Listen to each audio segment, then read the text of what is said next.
Gabar aabaheed iyo walaalkeed lagu hordilay, hooyadeedna lagu horkufsaday, iyadana afduub ahaan loo kaxaystay, caruur si sharci darro ah loogu dhalay, ayaan rabaa inaan maanta halkan idinkugu soo gudbiyo. Waa qiso aad u xanuun badan oo ku dhacday qoys Soomaaliyeed oo ku noolaa gudaha magaalada Muqdisho, khaasatan degmada Xamarweyne. Balse intaanan u gudagelin qisadan, haddii ay tahay markaagii kugu horreysay oo aadan soo booqatay, saaxiibayaal subscribe inoo sar, muuqaalkan like gareey oo u share gareey saaxiib adigoo kala qaybta faaladana nagula wadaag qisada aad doonayso misana aad rabto inaan halkan kusoo baahino. Waad ku mahadsantihiin la socodkiina. waayihii colaadda Soomaaliya 1991 ilaa iyo 1994 ayay qisadan ka dhacday degmada Xamarweyne ee magaalada Muqdisho. Bishii Agoost ee sanadkii 1994 ayaan gaari ku kulanay gabar safar ahayd oo doonaysay inay gaarto dalka Kenya, iyadoo rabtay inay ka gudubto dhinaca Baardheere. Hase yeeshee, anigoo safarka gabadhaas kula wadaagay inta u dhaxayso Muqdisho iyo Baydhabo, ayaan kala sheekaystay xaalad aan la yaabay, kadibna go'aansaday in yaabkaasi layla qaybsado.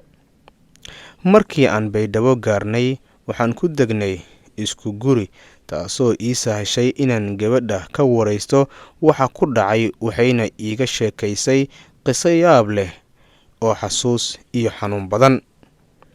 Gabadhan oo aanan wax fasaxa ka haysan inaan magaceeda qoro, haatana aanan ogeyn meesha ay joogto darteed magaceeda ma xusaayo, laakiin sheekadeedii oo markii ay iiga sheekaysayba ii fasaxday inaan idiin soo gudbiyo, ayaan go'aansaday inaan maanta oo taariikhda ay ku beegan tahay 30 bisha 4 2026. Haddaba sheekada sida tan ayay ku bilowday. Waxaan ahaa 16 jir markii uu dagaalku ka qarxay magaalada Muqdisho. Waxaan ahaa gabar makhabiyo ah oo aan gurigeeda ka soo bixin ilaa markii aan jiray 7 sano.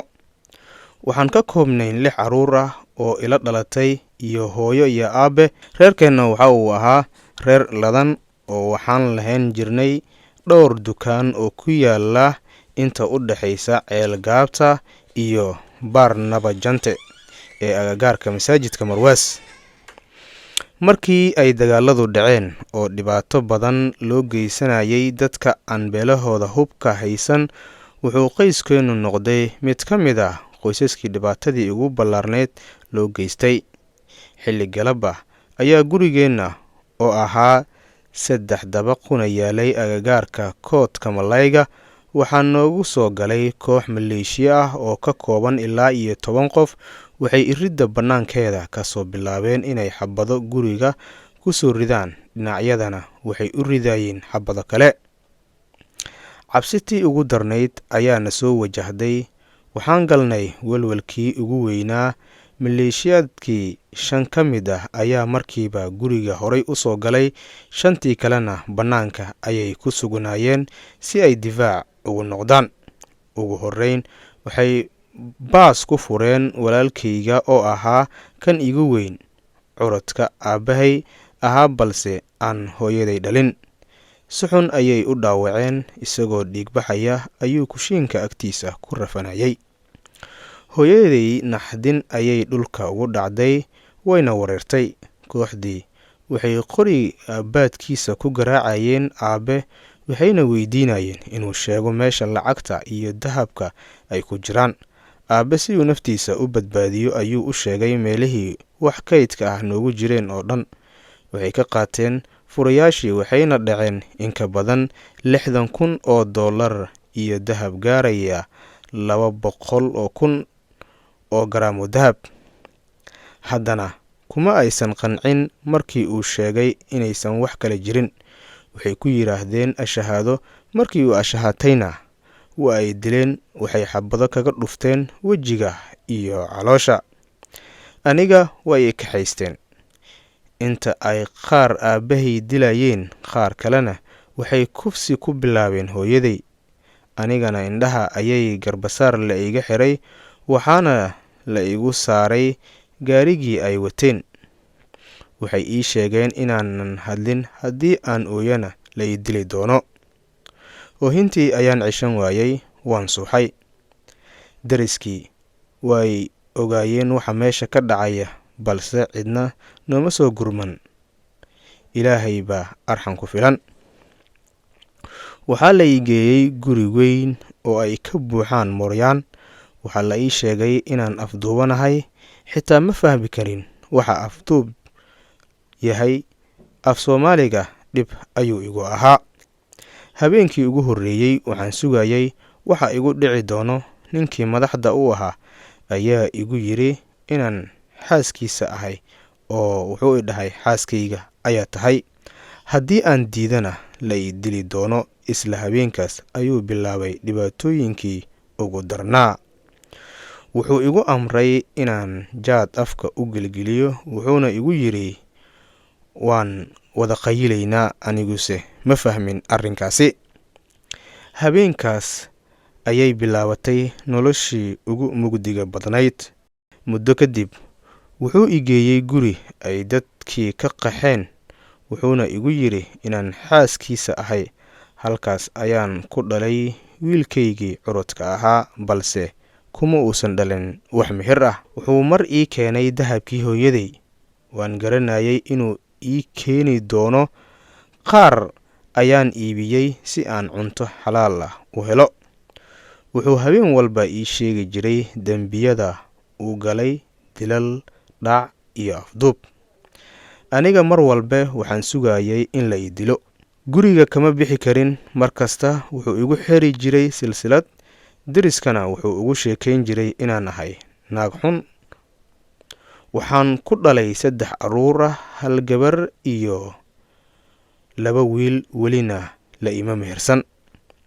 Maalin isaga iyo kooxdiisu waxay weerareen gawaari jaad siday. Dad badan ayay dileen, 1 gaari ayay soo dhaceen. Habeenkii ay damaashaadka samaynayeen ayaa nalagu soo weeraray. Rasaas culus ayaa bilaabatay isla markiiba. Waxaan xasuustay maalintii la ii afduubanayay oo la ii soo afduubtay ninkan iyo kooxdiisa. Waxaan ku sigtay waali. Ugu dambeyn kooxdii weerarka qaaday waxay dileen ninkii ii haystay hortayda. Waxay igu yiraahdeen haddii uu ka qoslisin jiray maanta ku dul oy. Waxaan dareemay farxad iyo murugo isku jirta. Markii uu dhintay waxaan ka baqay in mooryaan kale i qabsato. Waxaan go'aansaday inaan iska dhigo xaaskiisa si aan u badbaado. Ninka la dilay waaye. Waxaan la kulmay adeerkay oo i ogaaday. Wuxuu ii sheegay in aabe uu dhintay, walaalkayna uu dhintay, hooyadana Yemen ayaa loo qaaday ayuu igu yiri. Waxaan qorsheynayay inaan baxsado. Waxa igu adkaa waxay ahayd carruurta aan dhalay. Ugu dambeyn waxaan go'aansaday inaan ka tago. Hadda waan baxsaday. Waxaan u socdaa dalka Kenya, kadibna waxaan ka sii aadi doonaa magaalada Mombasa si aan ugu gudbo Yemen. Carruurtaas waan ka tagay. Ilaahu ha i tusin mar kale ayay tiri. Gabadhan waa gabar aad u qurux badan, balse ay ka muuqato dhibaato badan. Inta ay sheekaynaysay way ooynaysay, aniguna waan la ooyay. Qisadan waxaan u soo bandhigayaa si loogu wana qaato, loogana hortago musiibooyin la mid ah kuwii dhacay 1991. Ilaahay ayaan ka magan galnay. Saaxiibayaal, qisada halkaas ayay inoogu eg tahay. Haddii aad halkan inala soo gaartay muuqaalkan, mar kale waxaan kaa codsanayaa inaad like garayso oo aad share garayso. qaybta faaladana aad nagula wadaagto qiso aad jeclaan lahayd inaan halkan ku soo gudbino, misana haddii aad haysid inoo soo gudbi. Haddii markaa kugu horeysay ay tahay oo soo booqatayna waxaan kaa codsanaynaa in subscribe aad inoo saarto channelka, sidoo kaleetana gambaleelka aad u furato si mar walbo qisooyinka halkan aan ku soo gudbino ay ku soo gaaraan. waad ku mahadsantihiin la socodkiina.